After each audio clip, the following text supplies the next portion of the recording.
Hello ဒီနေ့မှာတော့ Tarot ပညာရပ်ကို88ကရွေးချယ်ထားတဲ့မိတ်ဆွေတွေအတွက် beginner to professional to master ဆိုတဲ့အဆင့်လေးတွေအားကစားကနမိတ်လေးတွေနဲ့အတူတူပြပေးပါမယ်။ဒါလေးကိုသွားကြည့်ရအောင်။ Okay ပထမဆုံးအဆင့်အနေနဲ့မိတ်ဆွေတို့ကပေါ့ပပလေးနဲ့ကက်ကလည်း normal size လေးလိုချင်ရင်ဒီနှစ်မျိုးလေးလာပါဒီထက်ယူမလားဒီထက်ယူမလားမိတ်ဆွေရွေးချယ်လို့ရပါမယ်ဒါကတော့ writer တင်အမျိုးအစားလေးဒါကတော့နုနေရောင်ကာလာကိုအဓိကမထားဘူးဆိုရင်တော့ဒါယူပါကာလာကိုအဓိကသုံးချင်တယ်ဆိုရင်တော့ဒီမှာကဒါလေးလေးလာပါတကယ်လို့ကိုကနည်းနည်း size ကြီးရလိုချင်တယ်ဆိုရင်တော့ဒီနှစ်ခုကို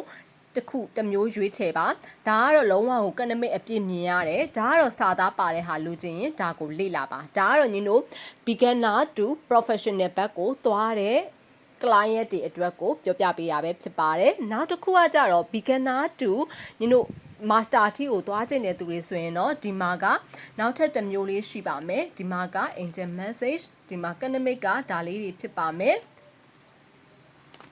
ဒီမှာဆိုရင် before tarotနော် before tarot လေးရှိမယ်ဒီမှာကနမိတ်ကမြင်ရတယ်ဒါဆိုဟောနေတဲ့သူဆိုရင်တော့ okay ဒါဆိုရင်ဘာကြောင့်ဘလို့ပြောရဲဆိုတာကသိသွားပြီပေါ့နော်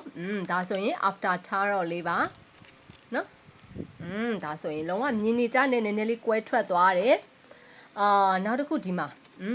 ဒါလေးလဲကဲ့ရဲ့အတွင်းထဲကဒါလေးတွေပဲဖြစ်ပါတယ်နော် okay ဒါလေးလဲဒါညီတို့ဟောနေကြလူတွေဆိုရင်တော့ဒါကဘလို့ဆက်ပြီးတော့ဟောရမယ်ဒီထဲမှာလဲmanual မဟုတ်တောင်မှ evoke လေးတွေပါထားပါတယ်เนาะဒီမှာစကန်ဖတ်လို့ရမယ်ဒါကတော့ပညာရဲ့နှစ်ခုကိုပေါင်းဆက်ထားတဲ့ကတ်လေးပဲဖြစ်ပါတယ်เนาะဒီမှာဆိုရင်လဲလုံးဝလူများကြီးနဲ့မတူကျင်တဲ့လူမျိုးဆိုရင်တော့ဒါကိုယူပါဒါကတော့ညီတို့ professional ကိုမှဒေါင်ပေါင်းစုံကနေ trainee အနေနဲ့လေ့လာခြင်းနဲ့ဆိုရင်ဒါယူပါဒါကတော့လုံးဝစာသားကြည့်ပဲเนาะ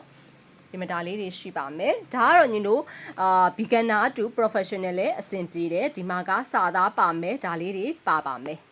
Okay ဒါလေးလည်း beginner to professional အဆင်ပြေပါမယ်ဒီမှာက academic ကတော့လောကနည်းနည်းလေးကွဲသွားမယ် writer တင်းတော့မဟုတ်ဘူး guide book ကမြန်မာလို့ဒီမှာကလည်းဒါလေးတွေရှိပါမယ် Okay ခုနကပြောသွားတဲ့အကြောင်းအရာလေးတွေကတော့မိတ်ဆွေတို့ဈေးကွက်မှာတော်တော်များများမြင်နေရတဲ့ academic လေးတွေပဲဖြစ်ပါတယ်ကိုက writer တင်းအမျိုးအစားကိုလေ့လာကျင်တာလားနောက်ထပ်